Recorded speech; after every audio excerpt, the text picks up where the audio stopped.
com muita alegria que nós viemos neste segundo domingo de Quaresma para aprofundar nesse tempo tão sublime e tempo da graça que Deus nos concede.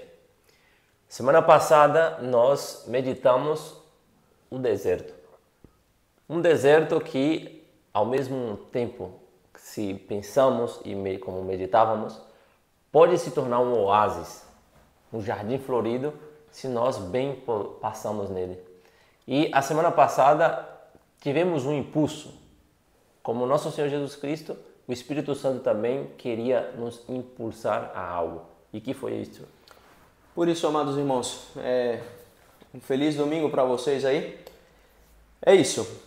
Um deserto, por mais que a gente não goste, tem essa característica de abstinência de desejos ou de prazeres corporais. Porque o deserto por si só, pelo que ele representa e pelo que ele nos apresenta essa austeridade que nos custa tanto. Mas o Espírito de Deus está nos levando para esse caminho. O Espírito de Deus, junto com a igreja, nos impulsiona a entrar nessa abstinência corporal. E aí, aprender, junto com Jesus Cristo, junto com a palavra de Deus, aprender a essa luta entre as propostas que a carne, que o demônio e o mundo nos vai dando e aprendendo a elegir sempre o caminho de Deus. Então, o tempo de Quaresma é sim um tempo de abstinência, onde, se possível, aqueles que têm saúde para fazer isso, deveria sofrer um pouquinho mais pela ausência de prazeres corporais e dedicar um pouco mais de tempo para as coisas espirituais. E isso faria com que a gente chegasse a esse segundo aspecto do deserto, que é aquilo que o Antônio estava falando. Que o deserto se transforme em um jardim, que o deserto se transforme em um lugar onde a gente pode louvar e levantar um canto de louvor a Deus. E foi isso que Jesus Cristo fez. Com cada tentação que o demônio o apresentava, ele respondia com uma palavra da Bíblia. Ou seja, Jesus Cristo, com cada proposta que o demônio apresentava para ele, ele louvava a Deus e assim o demônio retrocedia. Agora, a igreja nos apresenta um aspecto mais espiritual. Nos leva ao texto de São Marcos, capítulo 9, do versículo do 2 ao 10. E é o texto da transfiguração. E é interessante porque esse texto está rico com vários simbolismos. Tem vários aspectos simbólicos que a gente não pode passar por alto sem que isso não seja um empecilho para que a gente possa entender mais profundamente esse texto da transfiguração. Então eu gostaria de começar explicando, porque o texto começa no número 6. Número 6. E o Antônio vamos colocar ele aqui à prova. O que você acha que representa o número 6 na Bíblia, Antônio? Número 6 na Bíblia, se vamos voltar lá no Gênesis, vamos ver que Deus teve uma hierarquia de criação. Foi criando o mundo, luz, separando luz das trevas, água de baixo, água de cima, criando plantas, peixes, e vai dizer que no sexto dia Deus criou o homem. Aqui nós já vemos que o homem, ao ser criado no sexto dia, tem uma bagagem simbólica por trás. O homem está simbolizado com o número 6. Mas o homem não estava chamado a ficar no número 6, mas sim subir, por assim dizer, um dia a mais, que seria o número 7, o número que Deus descansou, como vai dizer a Sagrada Escritura. No sétimo dia, Deus descansou. Só que o descanso aqui não é um descanso de sono, mas sim um descanso enquanto, como São João Evangelista, que descansou no coração de nosso Senhor Jesus Cristo. E vai dizer alguns místicos que ali ele escutou praticamente os desejos, não só escutar como um coração batendo, mas como uma palavra de Deus, e viu os mistérios de Cristo no coração dele, nesse pulsar. Assim Adão também estava sendo chamado a não ficar nesse sexto dia. Por isso, nosso Senhor, o evangelista São Marcos, vai dizer 6 dias depois. Esses 6 dias faz referência a esse Adão. Só que, especialmente, não o Adão novo, mas sim o Adão velho. Por isso que vai chamar 3 discípulos, e esses 3 discípulos têm uma analogia a esse Adão velho que vai subir com Cristo, que vai ser esse novo Adão e que trará nesse monte revelações que nos mostrará o porquê que Jesus Cristo é o novo Adão. Especialmente desde as suas vestimentas, no qual o Franciel nos dará um pouco de mais informações sobre esse ponto. Interessante esse aspecto de subir o monte, porque de fato os 2 personagens que vão aparecer nessa leitura da transfiguração, quando Jesus Cristo sobe a esse monte e se transfigura, aparece Moisés e Elias. Então a gente sabe que subir o monte sempre tem um aspecto de ir ao encontro de Deus. E por que na nossa concepção tem essa ideia de encontro com Deus? Porque na cosmovisão hebreia, o mundo, o jardim que Deus tinha feito, o ponto de encontro entre o céu e a terra, se dava na cumbre dessa montanha. Então, como a gente sabe, Adão foi feito fora do jardim, na terra seca. É daí onde Jesus Cristo começa esse evangelho. E é daí onde ele toma São Pedro, São Tiago e São João, dessa terra seca, e os quer levar nessa hierarquia que o Antônio foi falando, a entrar nesse 7º dia, onde Jesus Cristo se apresenta como sumo sacerdote, onde Jesus Cristo se apresenta como aquele que de novo vai unir o céu e a terra. E por isso que a montanha representa aqui o lugar de encontro com Deus. Não só Adão, não só esses 3 discípulos é convidado a subir essa montanha. Nós também hoje somos convidados a subir essa montanha e ir ao encontro de Deus. Sair da nossa baixez, sair do nosso mundinho plano, pequeno, sair da nossa comodidade e ir ao encontro desse Deus que nos convida a uma vida de perfeição. E é interessante com relação às vestimentas, porque tanto hoje como antigamente, os sacerdotes tinham a costume de vestir linho, essa vestimenta branca. E também a vestimenta para quem está acolitando também é uma vestimenta branca. Então, essa vestimenta branca tenta representar primeiro a pureza do corpo e da alma, para que se possa se aproximar desses mistérios, para que se possa se aproximar de Deus. Tem que ser virgem, não virgem no sentido do aspecto simplesmente corporal, mas virgem no sentido de que eu sou uma pessoa que dedica a minha vida, estou consagrado a Deus e por isso posso me aproximar. Então as vestimentas brancas representam isso. E também é interessante porque dentro da cosmovisão judia, eles creiam que Adão levava uma vestimenta de luz, seu corpo estava revestido com luz.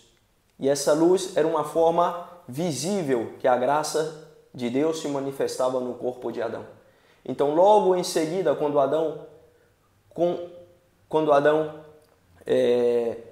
consente com o pecado que Eva tinha cometido, quando Adão recebe o fruto de Eva e quando Adão come, logo em seguida o texto vai falar, e eles perceberam que estavam nus, que estavam sem a graça de Deus, que tinham morrido espiritualmente, que tinham perdido essa vestimenta. Então aqui, essa vestimenta de Jesus Cristo transfigurada em luz representa isso. Deus que nos devolve, Deus que nos traz a esperança e que nos permite contemplar pelos olhos desses 3 discípulos o fim último que Deus tem preparado para cada um de nós. Não só no céu, porque aqui também Deus já nos reveste com essa graça, reveste a nossa alma com essa vestimenta de luz que a gente recebe no batismo, essa vestimenta branca. E também, como nós, filhos de Adão, nascemos no pecado, podemos assemelhar a Cristo já, como bem Franciel dizia, com essa sinal da graça, que é esse resplendor que Jesus transmitiu através da sua transfiguração. Isso se dá justamente por um itinerário espiritual, por um caminho que primeiro, como nós meditamos na semana passada, esse caminho que o Espírito nos leva ao deserto. E levando ao deserto, e aí estando com Deus, ou seja, o primeiro receberemos um convite, como de São Tiago, Pedro e João, receberam um convite de Nosso Senhor, vamos ao monte rezar. Eles, se dissessem não, perderia essa graça de poder contemplar a maravilha que contemplaram. Assim todos nós somos chamados também a subir a esse monte. Não necessariamente um monte físico, mas que monte poderia ser hoje em dia na nossa vida? Um quarto nosso, um oratório na nossa casa e especialissimamente na Santa Missa, onde nós subimos nesse monte para poder... Por isso que as catedrais antes eram construídas nos lugares mais altos das cidades, para ter esse aspecto. Eu vou subir para ir me encontrar com Deus. E logo, recebendo essas vestes pelo batismo, para conservá-las brancas e resplandecer cada vez mais, teremos que fazer o que Nosso Senhor fez, porque o que vai dizer no Evangelho é que, enquanto ele rezava, apareceu uma luz, ele resplandeceu, e uma voz apareceu no céu. E apareceu 2 personagens com Nosso Senhor aí. Quem poderia ser esses personagens? Por isso,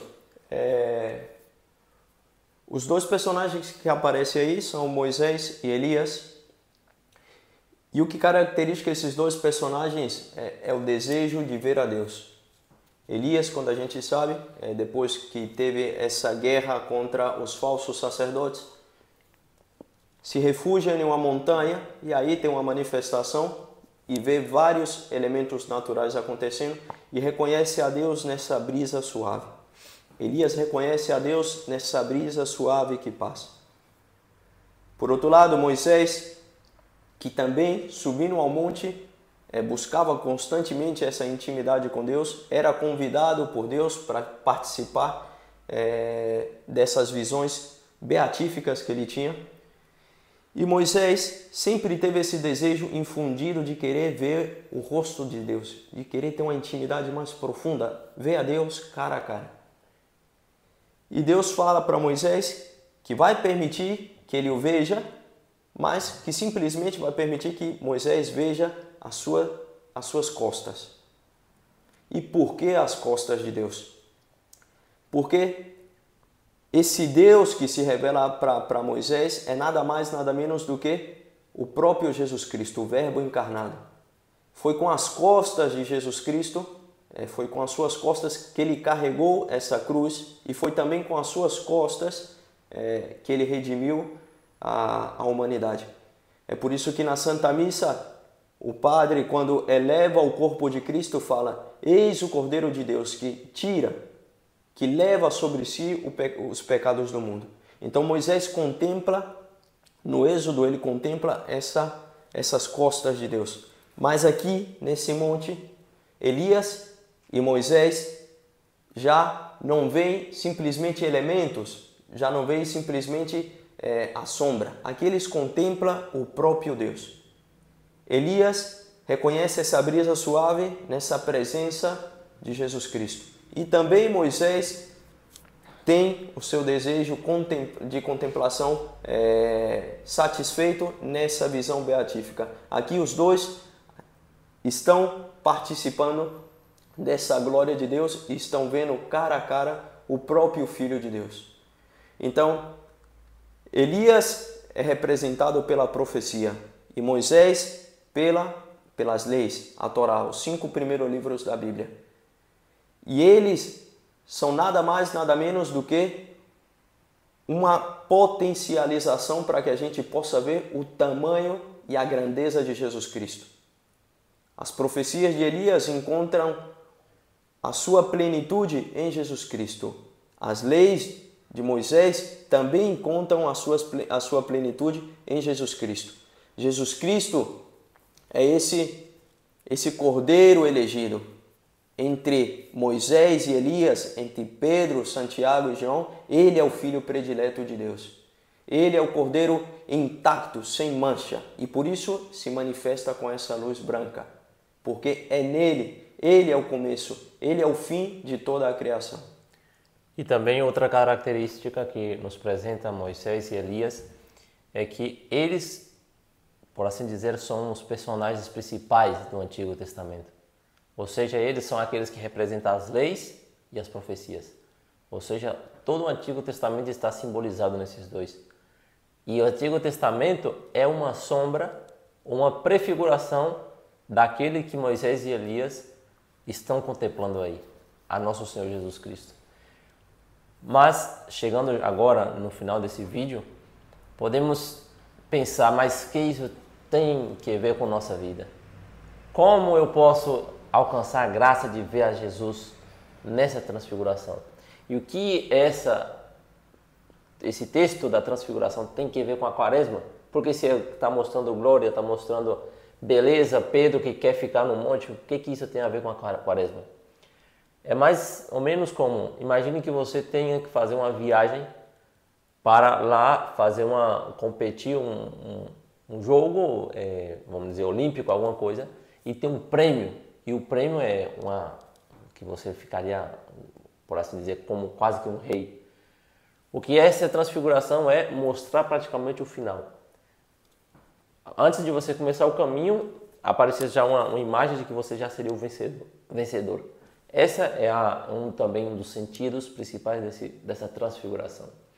Nosso Senhor que está nos mostrando e foi o que ele estava conversando com Pedro, com Elias e Moisés, estava falando da paixão dele, da morte dele e da ressurreição. Nosso Senhor que estava mostrando e está mostrando a nós é que falta menos de 40 dias para chegar a minha Páscoa. E nesse tempo vai ter muitos sacrifícios. Vai ter que subir no monte, agora também vai ter que baixar do monte. Mas lembre-se que esse é o fim pelo qual todo sacrifício, toda oração, tudo que você fazer na sua vida terá sentido. E o sentido é ter a imagem e semelhança de Deus, transfigurado no corpo glorioso. E isso alcançaremos, obviamente, por meio de a prática que nós teremos que escutar a Deus, subir nesse monte, estar com Deus. Também tem outra parte que é descer do monte. Mas para ir finalizando, creio que Franciel pode nos dar algumas pistas de como praticar esse texto, porque Deus Pai, ele fala algo para Cristo. E o que ele fala, eu creio que nós deveríamos saber bem. Por isso, é interessante também entender aonde aconteceu essa transfiguração. A transfiguração, como a tradição da igreja fala, aconteceu no Monte Tabor. E essa palavra em hebreu significa umbigo.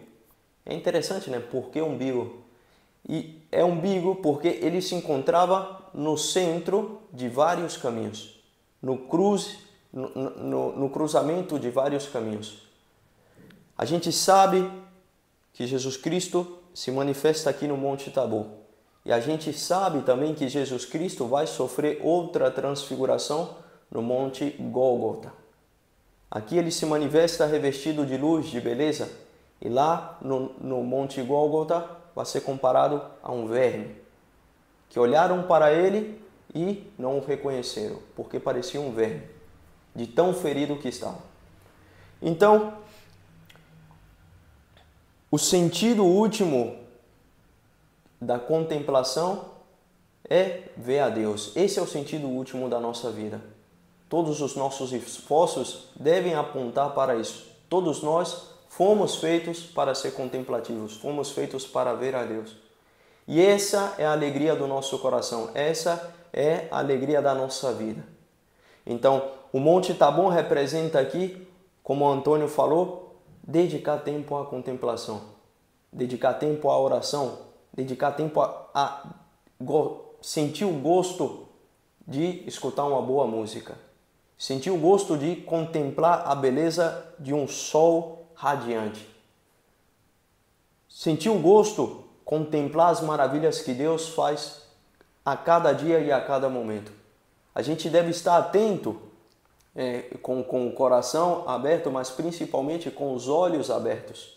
É interessante que na iconografia, quando a gente vai retratar o rosto dos personagens, na iconografia a boca sempre é muito pequenininha, porque os santos falam pouco, usam pouco a língua. O nariz é um pouco mais grande porque aspiram muito o Espírito Santo. Foi por meio do nariz de Adão que Deus infundiu o seu Espírito. E os olhos são enormes, olhos grandes. Exatamente por isso, porque tem esse aspecto contemplativo, esse aspecto de ver. O homem foi feito para ver. Então, o que isso pode representar para esses discípulos? A contemplação da beleza, a contemplação do belo, é o que nos alimenta, é o que nos dá força. Em certo sentido, também dá força para que a gente possa viver bem a nossa fé. Então, por isso que a igreja sempre dedicou muito tempo à sua formação, principalmente na vida monástica, o estudo do quadrívio, do trívio, da retórica, da música. Tudo isso era muito importante, por quê? Porque tudo isso apontava para essa vida contemplativa. E é interessante porque essa vida contemplativa, na pessoa de São Pedro, tem dois aspectos. São Pedro goza dessa contemplação. É bom, Senhor, estar aqui. E é interessante porque, como São Pedro pode falar que é bom estar aí escutando isso, sendo que ele estava falando da morte de Jesus Cristo, do seu êxodo, que ele ia sofrer, que ia ser maltratado em Jerusalém. E essa é a grande potência da arte. Porque a arte consegue revertir, a beleza consegue revertir até mesmo essa cruz com glória, com beleza. E faz com que seja levadeira. Por isso que Jesus Cristo vai falar: vinde a mim todos os que estão cansados e agobiados, que eu os aliviarei. Não é que Jesus Cristo vai fazer com que a gente não carregue mais essa cruz. Ele vai fazer com que essa cruz seja suave, porque essa cruz é bela, tem um sentido, tem um propósito. Então, a vida contemplativa é necessária. É necessário parar. É necessário dedicar tempo à oração. É necessário dedicar tempo a contemplar as belezas de Deus. Porque senão a nossa vida vai perdendo sentido. É tudo monotonia, é tudo automático, é tudo no mecânico, é tudo infértil. Entende? Eu já não sinto o prazer de escutar um canto de um passarinho. Eu já não desfruto da beleza das flores. Eu já não desfruto do verde de um amanhecer. Eu já não desfruto desse pequeno raio de sol nesse dia nublado. Isso alimenta a nossa alma.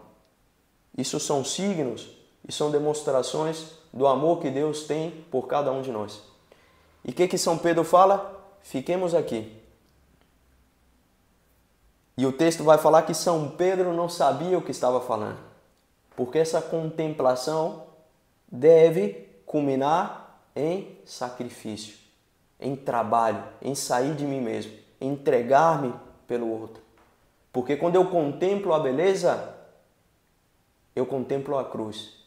Eu contemplo esse amor que Deus tem por nós. Então, a contemplação e a ação são duas coisas que vão de mãos juntas. Eu subo nesse monte, contemplo a beleza, mas também tenho que descer. Tenho que me dirigir a esse outro monte, o Gólgota. E aqui uma coisa muito prática que vocês podem fazer é ver os 3 episódios da Brasil Paralelo sobre o fim da beleza. E aí vocês vão poder entender como a beleza vem sendo atacada nos nossos tempos, como as construções das cidades, como a arte, como tudo hoje está sendo feito para que o homem não se encontre com Deus por meio da beleza que nos rodeia. Então, eu diria isso, uma das aplicações e que vai de mão com o que o Antônio também tinha proposto, né? Que é os Salmos. O que são os Salmos? Os Salmos são nada mais, nada menos do que poesias, são nada mais, nada menos do que hinos sagrados, fazendo com que essa cruz, que esse sofrimento, que esse gozo, que essa alegria seja elevado a Deus de forma bela. E tudo isso que Franciel comentou, se vê, alguns podem perguntar, mas que isso tem que ver com o que eu perguntei enquanto ao que voz Nosso Senhor escutou no monte. Claramente, a voz que ele escutava e que a cada dia ressoava no ouvido dele era: este é meu filho amado. Jesus tinha bem claro essas palavras do Pai. Ele era o filho amado do Pai, por isso que ele fazia tudo conforme o querer do Pai. E por isso que ele contemplava também essa maravilha de Deus na natureza. Mas os discípulos, Deus disse no final da frase: este é meu filho amado, escutai-o. E isso é o que nós faremos e buscaremos fazer nessa semana, justamente escutando a Deus de várias formas que Deus nos falará, e especialmente por meio dessa aplicação que é muito bela e muito prática para a nossa vida. Ver esses vídeos, essa trilogia da Brasil Paralelo, para contemplar, para ver o que o mundo está fazendo aqui. Você deixe de ver a Deus na sua beleza, na criação dele, e claramente não deixando de aplicar o que nós fizemos a proposta na semana passada. Continuar esses salmos, que também o próprio salmo vai dizer muitas vezes a beleza que está na natureza, no pôr do sol, numa chuva e entre outras coisas mais. Fiquemos por aqui. Desejamos a você uma excelente e abençoada semana e que essas meditações o façam você entrar e subir nesse monte em companhia de Cristo, contemplar a Ele, escutar do Pai e depois, ao baixar do monte, não baixar do monte e deixar Jesus lá, baixar com Jesus e ir com Ele ao serviço dos demais. É isso, amados irmãos, como o Antônio falou, que a gente possa escutar essa voz do Pai, que é nada mais, nada menos do que o Shema. Escuta, Israel, amarás ao Senhor teu Deus com todo o teu coração, com toda a tua força, com todo o teu intelecto, com todo o teu espírito. É isso que Deus está falando por meio dessa escuta. O Shema para eles era o que é o Pai Nosso para nós. Então, eles constantemente meditavam sobre essa oração. É o verbo mais usado na Bíblia. Escuta. Entende? Dá tempo para escutar. Rumina essas palavras de Deus no coração e também rumina essas palavras de Deus que entram também pelos nossos olhos. Deus tem duas formas de nos falar, várias, né? Mas as que Deus mais nos fala é pela palavra e também por meio de imagens. Somos muito visuais. De fato, 73% da informação entra pelos olhos. Então, por isso que é muito atacado hoje. Somos muito atacados com todas essas propagandas, com todas essas sujeiras que entram pelos nossos olhos. É isso, amados irmãos. Que Deus possa fazer com que essas palavras ruminem, caiam em uma boa terra no nosso coração e que possam dar frutos para a vida eterna. É isso. Um forte abraço. Fiquem com Deus. Queria só pedir no final, rezem, porque amanhã é aniversário do meu irmão caçula, Rodrigo Silva Lemos. Reze por ele nesse momento